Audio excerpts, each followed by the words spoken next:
Good morning students. मागच्या तासाला आपण रोटेशनल डायनामिक्स या चॅप्टरला आपण सुरुवात केलेली होती. त्याच्यामध्ये आपण कायनेमॅटिक्स ऑफ सर्क्युलर मोशन, त्याच्यामध्ये जो अँग्युलर डिस्प्लेसमेंट आणि जे अँग्युलर व्हेलॉसिटी आहे हे आपण बघितलेलं आहे. आजच्या तासाला आपण त्याच्या पुढचा पार्टचा स्टडी करणार आहे. त्याच्यामध्ये तिसरा जो आहे angular acceleration. Angular acceleration, it is denoted by alpha. It is a vector quantity. Angular acceleration, it is denoted by alpha. आता याच्यामध्ये जो पार्टिकल आहे सर्क्युलर मोशन मध्ये असणार आहे, सर्क्युलर मोशन परफॉर्म करणार आहे, त्याच्यामध्ये हा पार्टिकल किंवा ऑब्जेक्ट कन्सिडर केला तर त्याची अँग्युलर व्हेलॉसिटी काय होत जाणार आहे, चेंज होत जाणार आहे. समजा इथं इनिशियल अँग्युलर व्हेलॉसिटी काय असणार आहे, ओमेगा आय असणार आहे. आणि इथं काय असणार आहे, जो ऑब्जेक्ट जसा काय होत जाणार आहे, मूव्ह होत जाणार आहे, तसं त्याची अँग्युलर व्हेलॉसिटी चेंज होत जाणार आहे. आणि इथं फायनल काय असणार आहे, अँग्युलर व्हेलॉसिटी काय असणार आहे, ओमेगा एफ असणार आहे with respect to time interval T. म्हणजे इथं टाइम टी असेल तर टी झिरो असणार आहे इनिशियल अँग्युलर व्हेलॉसिटीला, आणि इथं फायनल अँग्युलर व्हेलॉसिटीला टाइम टी असणार आहे. म्हणजे जसं अँग्युलर व्हेलॉसिटी चेंज होत जाईल तसं पण काय होणार आहे, with respect to time interval time change होत जाणार. आता याच्यामध्ये अँग्युलर ॲक्सिलरेशन, तिथं आपल्याला काय मिळणार आहे, अँग्युलर ॲक्सिलरेशन मिळणार आहे. अँग्युलर व्हेलॉसिटी चेंज होते म्हणजे तिथं आपल्याला काय मिळणार, अँग्युलर ॲक्सिलरेशन मिळणार आहे. म्हणून angular acceleration it is denoted by alpha is equal to D omega divided by D T. म्हणजे चेंज इन काय असणार आहे, angular velocity with respect to change in time. म्हणजे याच्यामध्ये angular velocity D omega divided by काय असणार आहे, change in time interval D T असणार आहे. म्हणजे हे इक्वेशन असेल अँग्युलर ॲक्सिलरेशनचं.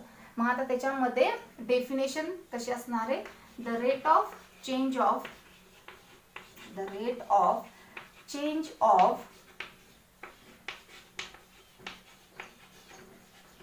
angular velocity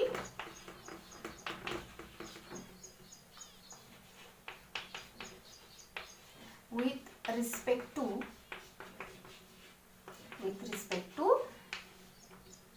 time, म्हणजे the rate of change of angular velocity with respect to time is called as angular काय असणार आहे, acceleration असणार आहे. आणि SI unit of angular acceleration is काय असणार आहे, SI unit RAD per second square असणार आहे. आणि ही सुद्धा काय आहे, एक वेक्टर क्वांटिटी आहे. त्यानंतर जे सर्क्युलर मोशनचे कायनेमॅटिक्स आहेत ते लिनियर मोशनची कसे ॲनालॉग आहेत, ॲसोसिएट आहेत ते आपण डिस्कस करूया. आता ह्याच्यामध्ये बघा लिनियर मोशन आणि सर्क्युलर मोशन. आता लिनियर मोशनचे जे कायनेमॅटिक्स आहेत त्याच्यामध्ये डिस्प्लेसमेंट एस व्हेक्टर आहे. म्हणजे एखादा जो ऑब्जेक्ट आहे travel in a straight line. Linear motion म्हणजे काय असणार आहे, जो ऑब्जेक्ट आहे travel in a straight line मध्ये ट्रॅव्हल होत असेल तर त्याला आपण काय म्हणतो, लिनियर मोशन म्हणतो. मग हा जो ऑब्जेक्ट आहे ह्या पोझिशन पासून दुसऱ्या पोझिशनला जातो, ह्याच्यामध्ये जर फोर्स अप्लाय केला तर हा ऑब्जेक्ट एका ठिकाणाहून दुसऱ्या ठिकाणी जातो.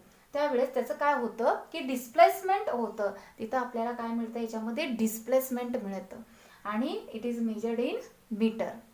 हे आपण लिनियर मोशनमध्ये मिळतं. त्यानंतर सर्क्युलर मोशनमध्ये बघा आपण हे आधी डिस्कस केलेलं आहे अँग्युलर डिस्प्लेसमेंट. त्यामुळं आता फक्त आपण अँग्युलर डिस्प्लेसमेंट आपल्याला जो पार्टिकल सर्क्युलर मोशन परफॉर्म करतो त्यावेळेस तिथं पार्टिकल इनिशियल टू पोझिशन किंवा फायनल एका ठिकाणाहून दुसऱ्या पोझिशनमध्ये सर्क्युलर मोशन मध्ये परफॉर्म करतो त्यावेळेस तिथं आपल्याला काय मिळतं, अँग्युलर डिस्प्लेसमेंट मिळतं. हे कसं मिळतं हे आपण डिस्कस केलेलं आहे. ठीक आहे. त्यानंतर लिनियर मोशनमध्ये बघा आपल्याला व्हेलॉसिटी मिळत असते. जसं डिस्प्लेसमेंट चेंज होत जाते तिथं व्हेलॉसिटी इज इक्वल टू काय मिळतं, change in displacement with respect to time, म्हणजे change in time, change in displacement per unit change in time, म्हणजे velocity is equal to ds upon dt तिथं आपल्याला मिळतं आणि it is measured in metre per second. ठीक आहे. त्याच पद्धतीनं सर्क्युलर मोशनमध्ये आपल्याला काय मिळतं की अँग्युलर व्हेलॉसिटी मिळते. म्हणजे याच्यामध्ये change in displacement, angular displacement change होत जाते, तसं आपल्याला विथ रिस्पेक्ट टू टाइम, त्यामुळं तिथं आपल्याला काय मिळतं, अँग्युलर व्हेलॉसिटी मिळते. Change in angular displacement per unit change in time, d omega vector is equal to d theta upon dt. It is measured in rad per second. आता याच्यामध्ये linear मोशनमध्ये तिसरा जो आहे तो म्हणजे ॲसिलरेशन. मग ॲसिलरेशन काय आहे, it is also vector quantity आहे. ह्याच्यामध्ये हे सर्व एस वेक्टर, व्ही वेक्टर, ए वेक्टर हे सगळे वेक्टर क्वांटिटी आहेत. त्याच पद्धतीनं इथं सुद्धा अँग्युलर डिस्प्लेसमेंट, अँग्युलर व्हेलॉसिटी, त्याच पद्धतीनं अँग्युलर ॲक्सिलरेशन हे सुद्धा काय आहे, वेक्टर क्वांटिटी आहे. आता तिसरा ॲक्सिलरेशन इज इक्वल टू काय आहे, change in velocity per unit change in time, इथं dv अपॉन dt, म्हणजे इथं आपल्याला ॲक्सिलरेशन मिळतो. व्हेलॉसिटी चेंज झाली की आपल्याला इथं काय मिळणार आहे, ॲक्सिलरेशन मिळणार आहे. It is measured in metre per second square. आणि अँग्युलर ॲक्सिलरेशन हे आत्ताच आपण बघितलेलं, डिस्कस केलेलं आहे. तर angular acceleration alpha vector is equal to angular velocity change होत जाते, change in angular velocity per unit change in time, त्यावेळेस आपल्याला अँग्युलर ॲक्सिलरेशन मिळतं आणि it is measured in rad per second square. म्हणजे this is a kinematics of circular motion analogous to the linear motion. त्यानंतर directions of angular velocity. Angular व्हेलॉसिटीची direction कशी असणार आहे, ज्या वेळेस पार्टिकल क्लॉकवाईज डायरेक्शनमध्ये किंवा अँटी क्लॉकवाईज डायरेक्शनमध्ये सर्क्युलर मोशनमध्ये मूव्ह करणार आहे, त्यावेळेस आपल्याला त्याची डायरेक्शन कशी असणार आहे हे बघायचं आहे. आणि ही डायरेक्शन जी आहे तर राईट हँड थंब रूल ह्या साहाय्याने आपण बघणार आहे. Right hand thumb rule.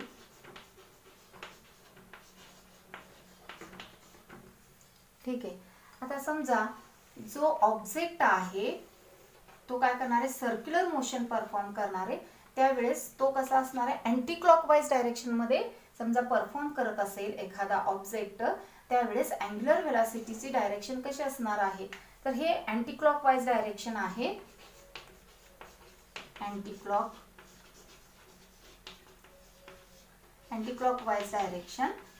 Anti clockwise डायरेक्शननी ऑब्जेक्ट काय करतो, सर्क्युलर मोशन परफॉर्म करतो. त्यावेळेस इथं अँग्युलर व्हेलॉसिटीची डायरेक्शन कशी असणार आहे, तर समजा इथं राईट हँड थंब रूलचा आपण यूज केला तर त्याच्यामध्ये हे अँटी क्लॉकवाईज डायरेक्शननी कर्व्ड फिंगर आपण असे घेतले आणि हा जो थंब आहे तो कुठं मिळणार आहे, अपवर्ड डायरेक्शनला मिळणार आहे. त्यामुळे अँग्युलर व्हेलॉसिटीची डायरेक्शन कशी असणार आहे, अपवर्ड डायरेक्शन असणार आहे. म्हणजे ज्या वेळेस ऑब्जेक्ट अँटी क्लॉकवाईज डायरेक्शनमध्ये सर्क्युलर मोशन परफॉर्म करणार आहे, त्यावेळेस अँग्युलर व्हेलॉसिटीची डायरेक्शन कशी असणार आहे, अपवर्ड डायरेक्शन असणार आहे. ठीक आहे, अपवर्ड डायरेक्शन.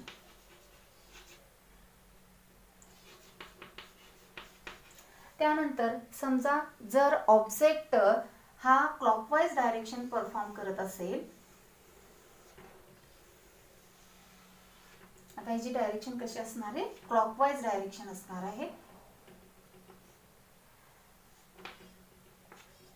आता त्यावेळेस अँग्युलर व्हेलॉसिटीची डायरेक्शन कशी असणार आहे, तर हा जो आहे क्लॉकवाईज डायरेक्शन आहे. Clockwise direction of object.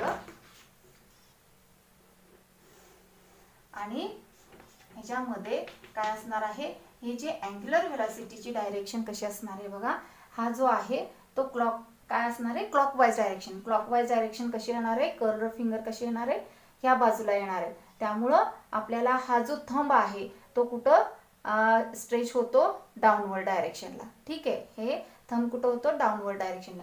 त्यामुळे अँग्युलर व्हेलॉसिटीची डायरेक्शन कशी असणार आहे, डाऊनवर्ड डायरेक्शन, डाऊनवर्ड डायरेक्शन.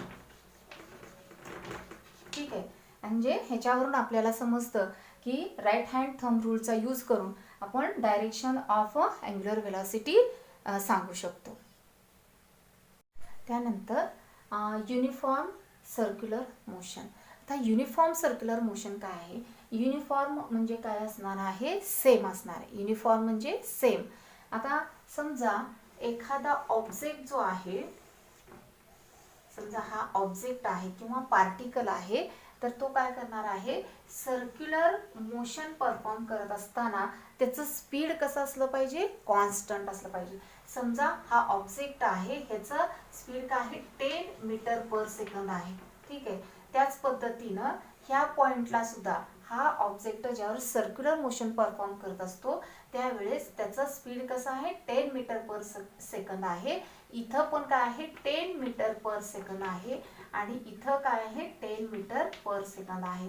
इथं प्रत्येक पॉइंटला त्याचं स्पीड कसं आहे, कॉन्स्टंट आहे. आणि ज्या वेळेस असं कॉन्स्टंट स्पीडने एखादा ऑब्जेक्ट सर्क्युलर मोशन परफॉर्म करत असतो त्यावेळेस आपण त्याला काय म्हणतो, युनिफॉर्म सर्क्युलर मोशन. ठीक आहे. मग डेफिनेशन इथं आहे बघा. युनिफॉर्म सर्क्युलर मोशन म्हणजे काय असणार आहे, during circular motion if the speed of the particle remains constant it is called as a uniform circular motion. ठीक आहे. एखादा ऑब्जेक्ट कॉन्स्टंट स्पीडने काय होतं, सर्क्युलर मोशन परफॉर्म करत असतो त्यावेळेस त्याला आपण काय म्हणतो, युनिफॉर्म सर्क्युलर मोशन.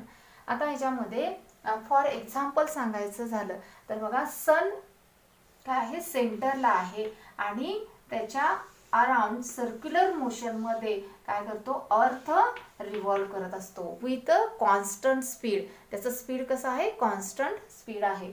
आणि हे एक्झाम्पल आपण सांगू शकतो युनिफॉर्म सर्क्युलर मोशनचं. Earth revolve around the sun in uniform circular motion. ठीक आहे. आता त्याच्यानंतर बघा, इथं ज्यावेळेस स्पीड कॉन्स्टंट आहे परंतु हा ऑब्जेक्टचं आहे, ज्यावेळेस सर्क्युलर मोशन परफॉर्म करत असताना याच्यामध्ये याची काय होत असते, चेंज, डायरेक्शन चेंज होते.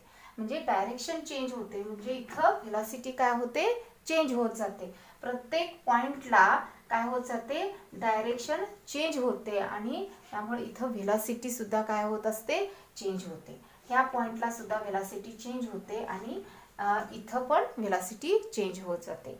मग आता इथं व्हेलॉसिटी चेंज होते म्हणजे व्हेलॉसिटी ही काय आहे, म्हणजे एक व्हेक्टर क्वांटिटी आहे. मात्र ह्याचं स्पीड मात्र कसं असणार आहे, कॉन्स्टंट असणार आहे. त्याचं मॅग्निट्यूड जे आहे ते 10 मीटर पर सेकंद प्रत्येक पॉइंटला कसं असणार आहे, कॉन्स्टंट असणार आहे. मात्र व्हेलॉसिटी चेंज होणार आहे आणि ह्याच्यामध्ये का तर ह्याच्यामध्ये प्रत्येक पॉइंटला डायरेक्शन चेंज होत असते. मग आता इथं व्हेलॉसिटी चेंज होते म्हणजे इथं काय मिळणार आहे आपल्याला, ॲक्सिलरेशन मिळणार आहे. मग हे ॲक्सिलरेशन कुठं मिळणार आहे आपल्याला, तर directed toward the centre of the circle. म्हणजे ह्या कसं असणार आहे, ज्या वेळेस व्हेलॉसिटी चेंज होत जाणार आहे परंतु इथं हा ऑब्जेक्ट काय करणार आहे, सर्क्युलर मोशन परफॉर्म करणार आहे. त्यासाठी हा जो ॲक्सिलरेशन आहे तो कुठं आहे, directed toward the centre of the circle असणार आहे. मग इथं आपल्याला जे ॲक्सिलरेशन मिळतं ते कसं असतं, रॅडियल ॲक्सिलरेशन. त्यालाच काय म्हटलं जातं, सेंट्रिपेटल ॲक्सिलरेशन. म्हणजे AR it is denoted bye, AR काय आहे, रॅडियल ॲक्सिलरेशन, रॅडियल ॲक्सिलरेशन. और त्यालाच काय म्हणतो, सेंट्रिपेटल ॲक्सिलरेशन, सेंट्रिपेटल ॲक्सिलरेशन. आणि ह्याच्यामुळे काय होतं की हा जो ऑब्जेक्ट आहे काय राहतो, directed toward the centre of the circle. म्हणजे इथं जरी डायरेक्शन चेंज झाली, इथं डायरेक्शन व्हेलॉसिटीची चेंज होते आणि हा जो ऑब्जेक्ट आहे तो ह्या काय होतो, सर्क्युलर मोशनच्या सेंटरकडे अट्रॅक्ट होत असतो. कशामुळं, तर ह्या रॅडियल ॲक्सिलरेशनमुळं किंवा सेंट्रिपिटल ॲक्सिलरेशनमुळं. म्हणजे सेंट्रिपिटल ॲक्सिलरेशन म्हणजे काय आहे, तर हा object directed toward the centre of the earth, centre of the अर्थकडे अट्रॅक्ट करण्याचं काम कोण करतं, हे रॅडियल ॲक्सिलरेशन करत असतं, सेंट्रिपिटल ॲक्सिलरेशन करत असतं. ठीक आहे. तर हे आपल्याला काय मिळतं की सेंट्रिपिटल ॲक्सिलरेशन आणि रॅडियल ॲक्सिलरेशन इथं मिळतं. आता याच्यामध्ये सेंट्रिपिटल ॲक्सिलरेशन किंवा radial acceleration AR is equal to omega square R is equal to V square divided by R is equal to V omega. ठीक आहे.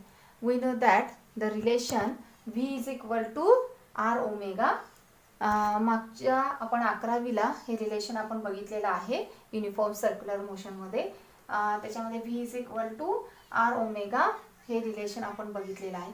त्यानुसार आपल्याला हे प्रत्येक इक्वेशन ह्याच्यामध्ये मिळेल. Radial acceleration AR is equal to समजा ओमेगा स्क्वेअर R आहे, AR is equal to omega square R. ह्याच्यामध्ये ओमेगाची व्हॅल्यू आपण V इज इक्वल टू ओमेगाची व्हॅल्यू काय ठेवणार आहे, omega is equal to V divided by R ठेवली, V डिवायडेड बाय R ठेवली. तर हे जस्ट काय होणार आहे, स्क्वेअर होणार आहे इंटू काय होणार आहे omega square V divided by R चा स्क्वेअर आणि इथं R.